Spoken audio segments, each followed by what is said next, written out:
होडो न पर राठौड़ और गले घाती दियो कि राठौड़ी खानो है। वो राक्षसों का खाना।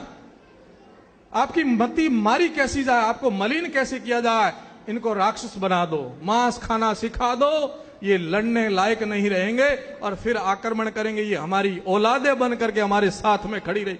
यही आप इतिहास उठा के देखोगे। यदि हिंदुस्तान टूटा है, हिंदू संस्कृति टूटी है, अबलाओं पर जो कोई हुआ है, जजिया कर लगा है, अकबर जोधा हुआ हो, चाहे कोई भी हो, जिस दिन राजपूत ने अपना धर्म छोड़ा उस दिन हिंदू संस्कृति टूटी और राष्ट्र धर्म नीचे गया है। और जिस राजपूत ने अपनी हिंदू संस्कृति को बचाने का प्रण रखा था वो सच्चा राजपूत रहा, उस दिन हिंदू संस्कृति बची है। आज भी ऐसे सच्चे राजपूतों की जरूरत है। आज भी हिंदू संस्कृति देखती है, ब्राह्मण देखते हैं, संत देखते हैं, सभी देखते हैं। गांव की छोटी सी बात हो, कोई राजपूत खड़ा हो तो 36 कौम राजपूत के साथ खड़ने में विश्वास रखती थी, पर आज नहीं रखती। आज तो कहते ये बना है। बना मतलब अकल बना। अकल है ही नहीं इन बनाओ रे गोडी। क्यों नहीं है? बुद्धि लुप्पतियम यद मद तदकारी उच्यते। जिसको बुद्धि बाहर निकालनी है वो दारू को अंदर डाल दो, बस दिमाग निकल जाएगा अपने आप। ये दो काम आप बखूबी बड़ी शान और शौकत से करते हो, एक मांस खाना और एक दारू पीना। तब आप पूर्ण राजपूत माने जाते हो। जब तक आप मांस नहीं खाते हो और जब तक दारू नहीं पीते हो तब तो कहते थे कि ब्राह्मण भी जाओगे, ब्राह्मण ने घरे पैदा हुआ होगी। ये ब्राह्मण की बात नहीं है। असली क्षत्रिय वही होता है जिसका बुद्धि पवित्र हो, जिसका खान पान पवित्र हो, वो असली क्षत्रिय है। जिसके हाथ किसी की हत्या के लिए नहीं उठते हो वो असली क्षत्रिय है। आप कल्पना कीजिए अब कहां से लाएं असली क्षत्रिय, कैसे बनाए असली क्षत्रिय, कैसे मार पड़ी आपके ऊपर। एक बात कहना चाहता हूं सज्जनों, बुरा मत मानना, आप मेरे हो मैं आपका हूं। चूंकि मैं सनातन धर्म का सन्यासी हूं, ये जाति बंधन में विश्वास नहीं रखता हूं कि मैं राजपूत के घर पैदा हुआ, ये मेरा प्रारब्ध था, परंतु मैं एक सन्यासी के रूप में हूं, इसलिए पूर्ण हिंदू संस्कृति की बात करूंगा। सभी समाज मेरे समाज सम। आप मेरे हो मैं आपका हूं। ना किसी एरिया से बंधा हुआ हूं, ना किसी जिले से बंधा हुआ हूं, ना किसी जात से बंधा हुआ हूं। मैं सनातन धर्म का सन्यासी हूं, आप मेरे भक्त हो। मैं आपको कहना यह चाहता हूं कि आप लोग कितनी बिना मति की बात करते हो, बुरा मत मानना इस बात को। एक आदरणीय राम सिंह जी और सम्मानित मंच से भी निवेदन सुन तो रहे हैं, फिर भी उनके नाम से संबोधन करके कहना चाहता हूं। मांस 3 प्रकार से मिलता है मार्केट में। मांस 3 प्रकार से मिलता है, एक झटके का मांस, एक हलाल किया हुआ मांस और एक अपने आप मरा हुआ पशु मांस। तीनों ही मांस की श्रेणी में आते कि नहीं आते हैं? अपने आप मरता है, अथवा झटके से मारते हो, अथवा हलाल करके मारते हो। जब तक उसके अंदर प्राण है तब तक तो वो है, प्राण के बाद वो मिट्टी तीनों एक जैसी होती है। होती कि नहीं होती बोलो? कोई भी ढूंढी उठाए थे घरेला इन पका इनको नहीं खाओला, परंतु झटके रो कीड़ो बड़ा शान और शौकतों खाओला।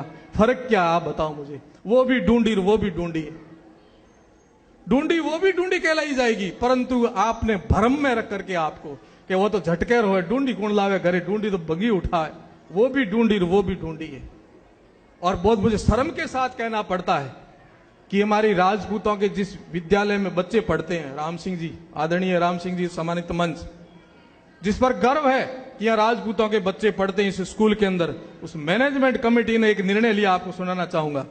बोले मार्केट में मांस बहुत सस्ता मिलता है और एक महंगा मिलता है। सस्ता कौन सा मिलता है, महंगा कौन सा मिलता है? कि झटके का मांस महंगा मिलता है और हलाल किया हुआ मांस 50 रुपए सस्ता मिलता है। और उस हॉस्टल में सप्ताह में 2 दिन बच्चों को मांस खिलाया जाता है। तो कहा क्यों ना अपन हलाल किया हुआ मांस ला करके इन बच्चों को खिला दें, जिसे 50 रुपए सस्ता आएगा। ये है आज के राजपूत, ये है आज के राजपूत। कैसे कैसे आपको राक्षस बना करके प्रस्तुत कर दिया। क्या आपका रूप था, क्या आपकी शान थी, क्या आपके अंदर स्वाभिमान था? घास की रोटी खाने के लिए तैयार थे, परंतु सोनों के थालों में खाने के लिए आपके बच्चे तैयार नहीं हुए थे। वही राजपूत आज छात्रावासों में पढ़ने वाले बच्चे हलाल किया हुआ मांस खाने के लिए तड़फ रहे हैं। होटलों में, बड़ी बड़ी सेमिनारों में जाकर के आप जो मांस भक्षण करते हो, पता है वो किसका मांस है, कैसा मांस है? गाय का मांस है, हलाल किया हुआ मांस है। कभी आपने विचार किया है आपका धर्म किस प्रकार से नष्ट हो गया है। जिस जीवन के अंदर से धर्म निकल जाता है, सब निकल जाता है। दुनिया को देखो, समाजों को देखो, जिस समाज ने धर्म को आगे रखा वो सदा आगे बढ़ा है, और जिस समाज ने धर्म को पीछे रखा वो खड्डे में गया है। इसलिए कहा गया धर्मो रक्षति रक्षितः, जो धर्म की रक्षा करता है धर्म उसकी रक्षा करता है। हम लोग धर्म को निकाल करके स्वार्थ को पहले रखते हैं, इसलिए हमारी बर्बादी हो रही है। हम जीवन में धर्म को महत्व नहीं समझते। न हम गायत्री से लेना देना, गायत्री तो ब्राह्मणों काम है, जनेऊ तो ब्राह्मणों काम है। अरे ये शुद्ध खाना पीना तो ब्राह्मणों का काम है, हम तो राजपूत है, राठौड़ी खाना खाएंगे। वही हमारी मति मारी गई, वही हम नीचे आ गए। आप इस धरातल पर जाकर के सोचो, आज दुनिया के अंदर आप ही नहीं हो मांस खाने वाले। 9 अरब की जनसंख्या इस दुनिया की, उसमें से 80% लोग मांस खाते हैं, 80% मांस खाते हैं। और ये लोग, आप तर्क दोगे महाराज आप मांस के लिए हमें कहते हो, दुनिया के 80% लोग मांस खाते हैं फिर भी मस्त रहते हैं, आगे बढ़ते हैं। उनको मैं उत्तर देना चाहता हूं। दूसरा, जो लोग कहते हैं कि जीवो जीवस्य भक्षणम, जीव जीव का भक्षण करते कोई पाप नहीं लगता, उनको मैं एक उत्तर देना चाहता हूं। मित्रों, पहला तो उदाहरण ये है कि मांस मनुष्य का भोजन है ही नहीं। कैसे नहीं है, मैं आपको एक बात कहना चाहता हूं। जितने भी प्राणी भगवान ने मांस खाने के लिए बनाए, जो भी नास्तिक रूप में तार्किक लोग, जो तर्क पर आधार पर आप बैठे सुनना चाहते हो, जितने भी प्राणी भगवान ने मांस खाने के लिए बनाए हैं, वो सबके सब प्राणी जन्म के समय आंखें बंद पैदा होते हैं। आप एक एक को देख लीजिए, कुत्ता, शेर, चीता, बिल्ली, गीदड़, शियार, जितने भी मांसाहारी प्राणी हैं वो सबके सब आंखें बंद पैदा होते हैं। और जितने शाकाहारी प्राणी हैं, वो चाहे हाथी से लेकर के बकरी तक, घोड़ा, ऊंट, मनुष्य, सबके सब जन्म के समय आंखें खुली पैदा होते हैं कि नहीं होते? आप बताओ, होते हैं कि नहीं होते हैं? ये पहला फर्क है। कुदरत ने, प्रकृति ने, भगवान ने आपको मांस खाने के लिए नहीं बनाया।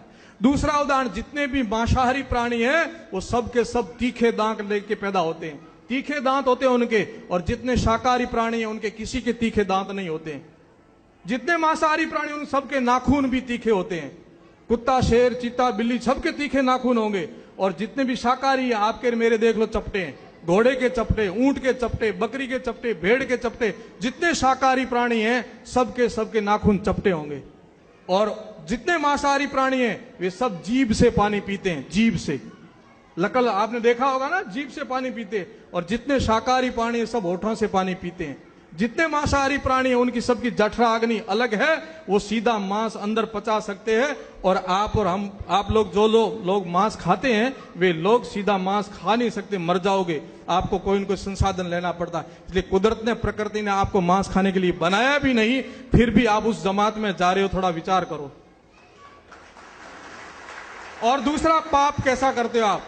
आडंबर, धोखा आपके साथ बहुत। मैं आपको दोष नहीं देना चाहता हूं, आपके साथ छलावा किया गया, आपकी संस्कृति को तोड़ने के लिए, आपके धर्म को नष्ट करने के लिए आपके साथ बहुत बड़ा धोखा किया गया। और तो और आपके देवी देवताओं को नहीं छोड़ा। अब आपको यदि इस रास्ते पर लाना था तो जोग माया को बकरा चढ़ाओ, भैरू जी ने बकरो चढ़ाओ, भौमिया जी ने बकरो चढ़ाओ, उन्नी आड़ में थाने मांस खोलाने रो तरीको ढूंढियो। अब मेरी भी देवी कुल देवी है, मेरी देवी कुल देवी नागणीचिया है, हिंगलाज माता है। और मैं ये दावे के साथ कह सकता हूं, मैं स्वरूप नारियल, जिन्हें अभी लीलो नारियल कहा, स्वरूप नारियल ले जान माता जी रे चरणों में राख, और मैं वो आशीर्वाद प्राप्त कर सकता हूं जो आप बकरे को चढ़ा के नहीं कर सकते। तो क्यों नहीं आप लोग भी स्वरूप नारियल को चढ़ा करके मां का आशीर्वाद ले नहीं सकते क्या? परंतु आपके साथ धर्म को किस प्रकार से घुसेड़ करके आपके जीवन को नष्ट कैसे किया जाए, ये विदेशियों की चाल थी। और उसमें आप और हम सब बर्बाद हो गए। कल्पना कीजिए, माता जी के मंदिर की प्रतिष्ठा